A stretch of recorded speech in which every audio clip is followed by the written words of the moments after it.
आ, आज आमतौर पर 6 बजे हम लोग करते हैं लाइव चैट आज तक के फेसबुक पेज पर, लेकिन बहुत से लोग कह रहे थे कि बहुत दिन से लाइव चैट नहीं हो रहा है, आप घर से क्यों नहीं कर देते हैं। तो मुझे लगा ठीक है, चलिए आज घर से ही लाइव चैट स्टार्ट करते हैं, लाइव चैट का सिलसिला शुरू करते हैं, लोगों से बात करने का। और ख़ास तौर पे तब जबकि कोरोना के चक्कर में लॉकडाउन है और लॉकडाउन में आप सब लोग घर पे बैठे हैं। बहुत सारे ऐसे भी हैं जो केवल बैठे नहीं हैं, कुछ ना कुछ तरीके से मदद करने की भी कोशिश कर रहे हैं। अगर आप में से कोई ऐसा कुछ कर रहा है तो वो भी अपनी स्टोरी सुना सकता है, आज बता सकता है कि भाई आप लोग किस तरीके से मदद कर रहे हैं, किस तरीके से काम आ रहे हैं। और सबसे बड़ी बात यह है कि जो भी जहाँ भी है, जैसे भी है, मदद कर सकता है, जैसे भी वैसे मदद कर दे तो बहुत अच्छा है। मनोज आए हैं, मनोज सुरभि प्रतीक, वो कह रहे हैं कि हवा में प्रणाम कोई बात नहीं, हम पहले भी हवा में ही प्रणाम किया करते थे। कल मेरा ट्वीट आपने शायद देख लिया, वो कह रहे हैं कोशिश करता हूँ देखने की, देख पाता हूँ जिन लोगों के ट्वीट्स उनके देख लेता हूँ। आशुतोष आए हैं, आशुतोष जी कह रहे हैं कि 25 मार्च को मेरा बर्थडे था, विश नहीं किया आपने। ओहो, कोई बात नहीं भाई साहब, 25 मार्च को गए बहुत दिन ही हुए हैं, आज विश कर देते हैं। पारस जी आपका भी स्वागत है, विजय स्वामी जी आपका भी स्वागत है, सत्यम मिश्रा आए हैं, आपका भी स्वागत है, कीर्ति मिश्रा आपका भी स्वागत है, पुष्पेंद्र सिंह शेखावत आ गए हैं, आपका भी स्वागत है मोबाइल को, ताकि आप लोगों के कमेंट्स में बेहतर तरीके से देख पाऊँ और समझ पाऊँ। चलिए, अब मंजीत कुमार कह रहे हैं फिलीपींस से हूँ और आपको याद है ना अभी 10,000 रुपये मैंने डोनेट किया, हम लोग भी लॉकडाउन में हैं भाई, फिलीपींस में भी लॉकडाउन है। देखिए, मुरली जायसवाल कह रहे हैं कि मैंने 1 क्विंटल चावल और 1 क्विंटल आलू दिए, बहुत अच्छा किया। ब्रजेश पटेल कह रहे हैं अब इस दुनिया का क्या होगा, कुछ नहीं होगा, चिंता मत कीजिए, ये वक्त भी गुजर जाएगा, सब होता रहता है, चीज़ें आती रहती हैं जाती रहती हैं। और श्याम मिश्रा जी कह रहे हैं कि साहब मैं मुंबई में हूँ, यूपी जाना चाहता हूँ। श्याम जी अभी तो मुझे लगता है जहाँ हैं वहीं रहें तो अच्छा है। नयन शाह कह रहे हैं जय श्री राम, रामनिवास देवासी बस्सी कह रहे हैं कि राम राम, आपको भी राम राम। विनय भाटिया वैल्यूड कमेंटर लिखा है फेसबुक ने, अच्छा भाई। विनय भाटिया जी कह रहे हैं कैसे हैं आप इस माहौल में। मैं ठीक हूँ विनय भाटिया जी, मैं तो दफ्तर जाता हूँ हर रोज़, और जैसा मैंने कहा आप लोगों से बीच में वीडियो के ज़रिए भी कि भाई हम तो ऑफिस जाते हैं और आपके लिए जाते हैं, आप क्योंकि पर्दे के परिवार हमारा परिवार है, आप लोगों को भी तो हमें जानकारियाँ मुहैया करानी है। आपको अगर पता नहीं लगेगा क्या कुछ हो रहा है दुनिया में तो आप लोग और बेचैन हो जाओगे घर में, इसलिए हम जाते हैं। शरद वशिष्ठ पूछ रहे हैं कैसे हो आप, मैं ठीक हूँ शरद जी, और पूछ रहे हैं कब तक रहेगा लॉकडाउन। शरद जी अभी तो देखिए 14 तारीख तक मान के चलिए, 21 दिन की बात है, उसके बाद हालात कैसे होते हैं उसके ऊपर डिपेंड करेगा। अगर कोरोना भारत में स्टेज 3 में नहीं पहुंचता है, भारत उसको रोकने में कामयाब हो जाता है तो फिर चीज़ें आसान हो जाएंगी, लेकिन अगर इससे विकट होती हैं चीज़ें तो फिर मुश्किल हो सकती है थोड़ी सी और। मोनू जाकर कह रहे हैं जय श्री राम भाई साहब, आपको भी जय श्री राम। जय श्री राम भैया, अपना ख्याल रखिए। राज सिंह राजपूत बोले। शशांक वाजपेयी कह रहे हैं प्रणाम रोहित जी, कैसे हो आप, इस कठिन समय में भी हमारे लगे हैं, बहुत बहुत धन्यवाद। शशांक जी स्वागत है आपका, बहुत बहुत शुक्रिया। नयन शाह नमस्कार, राजा बनर्जी नमस्कार। विक्की कह रहे हैं सीधे नहीं दिख रहे भाई, सीधे तो हम है नहीं भाई साहब, सीधे दिखेंगे कैसे विक्की जी। और कोई बात नहीं यार, आदत नहीं है ना अभी, वहाँ तो ऑफिस में टेक्निकल टीम मिल जाती है और यहाँ अभी सीख रहे हैं, कर लेंगे धीरे धीरे, आ जाएगा, नहीं तो आप लोग सिखाई दोगे ना। नयन शाह कह रहे हैं जय श्री राम। उमेश उपाध्याय कह रहे हैं जय हिंद सरदाना जी, आप लोग लगातार आर्मी की तरह लड़ रहे हैं भाई, धन्यवाद उमेश उपाध्याय जी। सीपी पाठक कह रहे हैं हमें स्वीकार करना होगा कि आप चाहें ना चाहें ये लोग घर जाएंगे, अच्छा हो गया, इसे स्वीकार कर योजना बनाकर इन्हें तत्काल प्रभाव से घर भेजने की व्यवस्था हो। मुझे लगता है कि अब तो व्यवस्था हो गई ना पाठक जी। हम लोग लगातार पिछले 3 दिन से इससे जुड़ी खबरें चला रहे हैं। कल देखिए आप, हरियाणा के मुख्यमंत्री को हमने बुलाया, उनसे सवाल पूछे, उत्तर प्रदेश की सरकार से सवाल पूछे, यूपी की पुलिस से सवाल पूछे, अधिकारियों को बुलाया, यूपी के मंत्री को बुलाया। सब लोगों से जब बातचीत होती है, चीज़ें उठती हैं, उनसे सवाल होते हैं, उनको ऐसे में केवल आरोप लगाने से काम नहीं चलता, सलाह भी देनी पड़ती है, कई बार सलाह भी दी हम लोगों ने, उसके बाद आज चीज़ें कुछ बेहतर हुई हैं। अब लेकिन शायद सरकारों को भी इस बात का अंदाज़ा नहीं रहा होगा कि हम अगर बस चलाएंगे तो कितनी भीड़ अभी भी घरों में बैठी है वो बाहर निकल आएगी, ये सोच के कि नहीं हम भी अपने घर पहुंच जाते हैं। तो ऐसी स्थिति आज हो गई। देखिए, रोहित शर्मा कह रहे हैं राधा स्वामी के आश्रमों का उपयोग इन सभी प्रवासी भाई बहनों के रहने के लिए किया जा सकता है। रोहित शर्मा जी, ये तो राधा स्वामी वालों को तय करना है ना, आपके और मेरे तय करने से होगा नहीं। स्वप्निल चौहान कह रहे हैं सर जी क्या हाल चाल है, काफ़ी दिनों बाद लाइव देखकर अच्छा लगा, ध्यान रखिएगा सर अपना और परिवार का, सबको मेरी तरफ से नमस्ते। स्वप्निल जी नमस्कार, धन्यवाद आपका।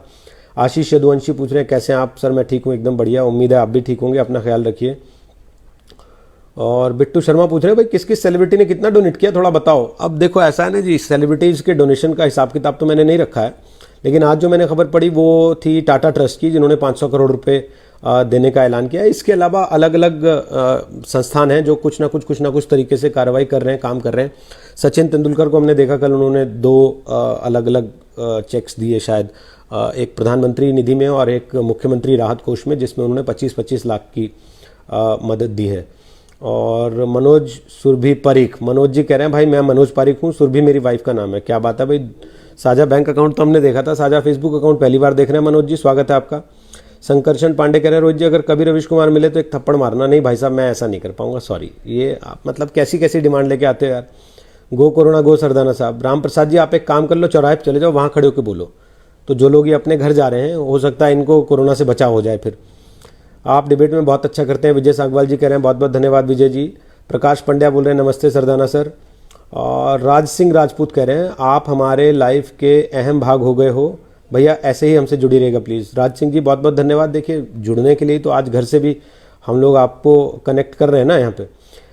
अमित सिंह पूछ रहे हैं कहाँ से निकलेगी बस, रोड पर निकलेंगे तभी तो आनंद विहार पहुंचेगी, नोएडा से लखनऊ जाना है हमें, can anyone help and guide me. Amit Singh ji देखिए अगर तो कोई आपको इमरजेंसी है, तब तो कल डीसीपी नोएडा हमारे साथ लाइव थे, उन्होंने कुछ अपने हेल्पलाइन नंबर्स बताए थे, ट्विटर पर भी डाले नोएडा पुलिस ने, नोएडा एडमिनिस्ट्रेशन ने। अगर कोई इमरजेंसी है तो आप नोएडा पुलिस से संपर्क कर सकते हैं, वो आपको एक कर्फ्यू पास बना के देते हैं। इसके अलावा अगर जो मजदूर लोग आज जा रहे हैं आपने उनको देखा हो तो दिल्ली सरकार ने उनको आनंद विहार बस अड्डे तक डीटीसी की बसों में पहुंचाया और आनंद विहार बस अड्डे से यूपी सरकार ने बसें चलाई, उसमें बैठकर वो जा रहे हैं लखनऊ तक। नयन शाह कह रहे हैं जय श्री राम। अभिषेक जायसवाल बोल रहे हैं जय श्री राम, हम लोग गांव जाना चाहते हैं सर, झारखंड कुछ तो करो रोहित सर। चंदन चौधरी आप हैं कहाँ, ये आपने नहीं लिखा, अपना फ़ोन नंबर जरूर लिख दिया। आशीष राय कह रहे हैं सर मैं दिल्ली में हूँ, झारखंड जाना चाहता हूँ, यहाँ पे खाने की दिक्कत हो रही है। आशीष राय जी मुझे लगता है बहुत सारे संगठन हैं, अगर आप ट्विटर पे देखेंगे सीरियस फनी गए के नाम से ट्विटर हैंडल चलाते हैं सुधीर, और साथ ही ह्यूमैनिटेरियन इंटरनेशनल के नाम से ट्विटर चलता है। साथ ही बहुत सारे सामाजिक संगठन जो हैं वो लगातार आप लोगों से अपील कर रहे हैं, अगर आपको खाने पीने की कोई समस्या हो रही है, कोई दिक्कत हो रही है, तो आप उनको ट्वीट कर सकते हैं, अपना एड्रेस बता सकते हैं, तो वो आप तक खाना भी पहुंचा देंगे। आर के निषाद कह रहे हैं नमस्ते सर, हम इंदौर में और अपने घर यूपी जाना चाहते हैं। मनोज पारिक कह रहे हैं आपका वीडियो बहुत अच्छा लगा, आप ऐसी जानकारियाँ और भी साझा करते रहना, कम से कम कोरोना को लेकर अफवाह तो ना झेलें। बिल्कुल मनोज जी, कोशिश रहेगी ऐसी कि आगे भी इस तरह के झूठ चलाने वाली जो फैक्ट्री है उस पर हम लोग अपनी सर्जिकल स्ट्राइक करते रहें, इसी तरीके के वीडियो बना के आप लोगों को जानकारी देते रहें। और आप लोग भी कोशिश कीजिए, कोई भी आपके पास आती है जानकारी तो उसको सीधे व्हाट्सएप का फॉरवर्ड का बटन दबा के 50 लोगों तक मत भेजिए, कम से कम उसका एक बार फैक्ट चेक टटोल लीजिए। गूगल पे आप डालेंगे उस मैसेज को, तो अगर उसका फैक्ट चेक होगा तो वो आपके पास आ जाएगा सामने, और नहीं है मान लीजिए, अगर नहीं हुआ तो हम तक पहुँचाइए, फिर हम फैक्ट चेक करके आपको बताएंगे। समीर जी कह रहे हैं बहुत बढ़िया, धन्यवाद समीर जी। रामेश कुमार कंसारी कह रहे हैं गवर्नमेंट की संजय की जो कहा है उनको वही रोके और ट्रेन एक बोगी को एक परिवार को दे, ऐसा है ना रमेश कुमार कंसारी जी। एक तो इतना आसान नहीं होता ना, कोई डेटा नहीं है, सबसे बड़ी बात कितने लोग हैं, किनको जाना है, कहाँ कहाँ जाना है, किसको किस दिशा में जाना है। अगर कोई डेटा होता तो फिर थोड़ी चीज़ें आसान हो जाती। आशीष यदुवंशी कह रहे हैं सर यूक्रेन में हूँ, यहाँ भी लॉकडाउन है। भाई पूरी दुनिया में इस समय लगभग 70 ऐसे देश हैं कम से कम जहाँ पूरी तरह से लॉकडाउन है, पब्लिक मान नहीं रही है कुछ जगह तो। सिंगम अंकित तोमर कह रहे हैं दिल्ली की हालत ख़राब है। भास्कर आर्य जी कह रहे हैं। जतिन शर्मा बोल रहे हैं भाई आप अपना ख्याल रखिए। यशवंत ओम कह रहे हैं सर हम लोग जो हेल्प में लगे हैं वॉलंटियर, उनके लिए कुछ टिप्स दीजिए। यशवंत जी टिप्स तो मैं क्या ही दूंगा, मैं तो केवल इतना कहूँगा कि आप अपना ख्याल रखिएगा, अपने परिवार वालों का ख्याल रखिए। आप घर से बाहर जा रहे हैं, लोगों से मिलजुल रहे हैं, आपको नहीं पता कि कहीं कोई इन्फेक्टेड आदमी है जो आपसे टकराता है और उसकी वजह से आप अपना इन्फेक्शन जो है वो घर तक ले आते हैं। तो घर से बाहर आते जाते थोड़ा सा ध्यान रखिए, सैनिटाइज़ कीजिए अपने आप को, अपने कपड़ों को, हाथों को। परिवार वालों से मिलने से पहले, साथ बैठने से पहले कपड़ों को बदल लीजिए, उनको सैनिटाइज़ कराइए, उनको अच्छे से धोकर डेटॉल में सैनिटाइज़ करके फिर दोबारा इस्तेमाल कीजिए। थोड़ा इन चीज़ों का ध्यान रखिए। रोहित जी राम राम, क्या बैंक को अपडेट कराना पड़ेगा तभी EMI में छूट मिलेगी? अजय पांडे जी मुझे लगता तो नहीं है, क्योंकि कल जो मेरी बात हुई SBI के चेयरमैन से तो उन्होंने कहा कि ये तो सभी बैंक्स अपने आप पास ऑन करेंगे। अब बैंक्स जो प्राइवेट बैंक हैं वो इस चीज़ को किस हद तक सीरियसली लेते हैं और वो किस हद तक पास ऑन करते हैं अपने ग्राहकों को, इसके लिए 1-2 दिन मुझे लगता है इंतजार करना पड़ेगा। 31 मार्च आते आते सब लोग सारे बैंक्स जो हैं वो क्लैरिफाई कर देंगे। 21 डाउन लॉकडाउन के बाद और लॉकडाउन होगा क्या? विक्रम सिंह राजपुरोहित बैंगलोर से पूछ रहे हैं। विक्रम जी अभी तो देखिए ये शुरुआती कार्रवाई है, अगर हालात ठीक नहीं होते हैं तो कौन जाने, हो सकता है चीन में आप देख रहे हैं वुहान में कितना लंबा हुआ, इटली में कितने दिन तक चल रहा है। तो अभी कुछ भी कह पाना इस मामले में मुझे लगता है कि बहुत जल्दबाजी होगी। डॉक्टर अमित भारद्वाज कह रहे हैं जय हिंद सर, हम सब साथ हैं, हम कोरोना से जीतेंगे, आप भी अपना ध्यान रखिए। डॉक्टर साहब बहुत बहुत धन्यवाद, शुक्रिया आपका। सलील कुमार सिंह कह रहे हैं स्टेज 3 कब तक हो सकता है। सलील जी देखिए, इसके लिए कोई ऐसी तारीख तय हो के तो आई नहीं है चाइना से, जहाँ से वायरस फैला शुरू हुआ दुनिया में। तो भारत कंटेन करने की कोशिश कर रहा है, लोगों को अगर जागरूक कर पाने में कामयाब हुए हम पूरी तरह से, और लोगों ने इस बात को स्वीकार किया कि भाई हम छुपाएंगे नहीं इस बात को, हम बता देंगे अगर हमारे अंदर कोई लक्षण आते हैं, और हम अपने आप को आइसोलेट करेंगे, लोगों के बीच में उठेंगे बैठेंगे नहीं, ये जानने के बाद भी कि हमारे अंदर कुछ लक्षण दिख रहे हैं, तो थोड़ा उसको फैलने से रोका जा सकता है। लेकिन अगर ऐसे ही छुपाया जाता रहा जैसे कि अभी स्थिति हो रही है तो फिर मुश्किल होंगी चीज़ें। अनुराग तिवारी कह रहे हैं भाई हम लोग लाला कंपनी में काम कर रहे हैं, हमारा क्या होगा। अनुराग तिवारी जी बात समझ में नहीं आई है। सीमांत मिश्रा कह रहे हैं आपका ड्यूटी भाई, ठीक है कोई बात नहीं। सर सेक्टर 12-22 में कोरोना का केस आया है क्या? आज भी heard some news about someone but news में कोई ऐसी खबर नहीं आई। राहुल कसौधन जी कह रहे हैं, राहुल कसौधन जी देखिए ऐसा है कि अगर कोई केस आया होता तो डेफिनेटली टीवी न्यूज़ पर आपको देखने को मिला होता। जेपी विस्टाउन की तरफ ज़रूर क्वारंटीन किया गया एक सोसाइटी को, वहाँ पर बंद किया गया है सेक्टर 128 में शायद, लेकिन 12-22 का कोई मामला मेरी नज़र में आज नहीं आया। आपकी शाहीन बाग वाली सैलरी वाली वीडियो वायरल हो रही है। नयन साजी अब तो शाहीन बाग उठ गया, छोड़िए अब आगे बढ़ते हैं उससे। ब्रजेश पटेल कह रहे हैं इसराइल का क्या रिपोर्ट है। कीर्ति मिश्रा का कहना है 10 किलो राइस, 20 किलो आटा, 5 किलो ऑयल, 10 किलो आलू लिए, ये बहुत छोटा सही लेकिन किया है, जितना हमसे होगा हम ज़रूर हेल्प करेंगे। बहुत अच्छा किया कीर्ति मिश्रा जी, छोटा छोटा करके सब लोग करेंगे तो बहुत हो जाएगा, छोटा छोटा करके भी सब लोग करते रहेंगे तो फिर ज़्यादा दिक्कत नहीं होगी।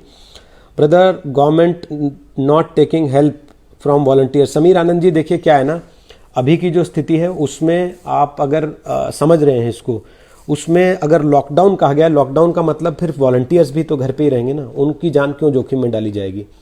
अभी थोड़ा सोचने समझने की स्टेज जो है वो लॉकडाउन में मुझे लगता है कि कठिन है मामला। अभी एजेंसीज भी और सरकारें भी उस चीज़ को इवैल्यूएट कर रही हैं कि भाई ये किस हद तक जा सकता है, इसलिए मुझे लगता है कि वॉलंटियर्स की भी हेल्प अभी उतनी ली नहीं जा रही है। हालांकि बहुत जगह वॉलंटियर्स हैं जो अपनी मदद अपनी मर्जी से जा रहे हैं, गाड़ी लेकर जा रहे हैं, अपनी खाना पीना लेकर गाड़ियों में रख कर जा रहे हैं। मेरे एक परिचित हैं गुड़गांव में, वो एक कैफेटेरिया चलाते हैं, वो मैं देख रहा हूँ पिछले 5 दिन से रोज़ अपनी गाड़ी में भरकर बिस्किट्स के पैकेट्स, बन, चाय और साथ में कॉफ़ी और खाने के पैकेट बनाकर लेकर जाते हैं। पुलिस के लोग जो ड्यूटी कर रहे हैं उनको खिलाते हैं, जो मज़दूर एक जगह से दूसरी जगह जा रहे हैं, गुड़गांव से पैदल निकल रहे हैं, उनको पैकेट्स दे रहे हैं खाने के। अनिल बिश्नोई कह रहे हैं सर भीलवाड़ा में शायद पहुंच गया 3rd स्टेज में। अच्छा अनिल बिश्नोई जी, अभी भी मुझे लग रहा है कि जो डॉक्टर्स का कहना है कि वो 3rd स्टेज इसलिए नहीं कहा जा सकता कि जो लोग भी बाहर से आए व्यक्तियों के संपर्क में आए उनको हुआ है, लेकिन फिर भी ICMR के बयान का मुझे लगता है इंतज़ार करना चाहिए इसके लिए। वेदभूषण कोतवाल नमस्कार कर रहे हैं, लोगों को बोलो कुछ पैसे डोनेट करें जितना वो कर सकते हैं। वेदभूषण जी प्रधानमंत्री ने अपील की है, अभी थोड़ी देर पहले प्रधानमंत्री ने प्रधानमंत्री राहत कोष का जो बैंक अकाउंट नंबर है वो सार्वजनिक किया है और ट्वीट किया है प्रधानमंत्री ने, और कहा है कि आम लोग भी इस मामले में जितनी मदद करना चाहें वो कर सकते हैं।